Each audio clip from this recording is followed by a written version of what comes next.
Kementerian Pertahanan Rusia merilis rekaman awak sistem artileri 2S3 Akatsia dari Resimen Artileri MD Pusat.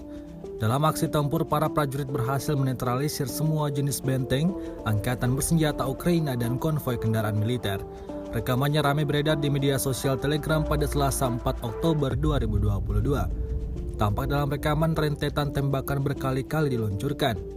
Setelah tugas tempur selesai, kru dipindahkan ke posisi lain dan terus meluncurkan serangan artileri yang tepat di posisi angkatan bersenjata Ukraina.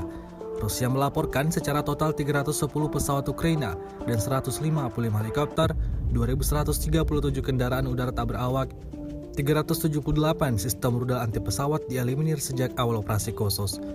Sementara itu, dari kubu Kiev, Kementerian Pertahanan Ukraina melaporkan 320 tentara Rusia dieliminir dalam sehari terakhir. Total 60.430 prajurit Federasi Rusia meninggal sejak awal konflik hingga hari ke-222. Terima kasih sudah nonton. Jangan lupa like, subscribe, dan share ya.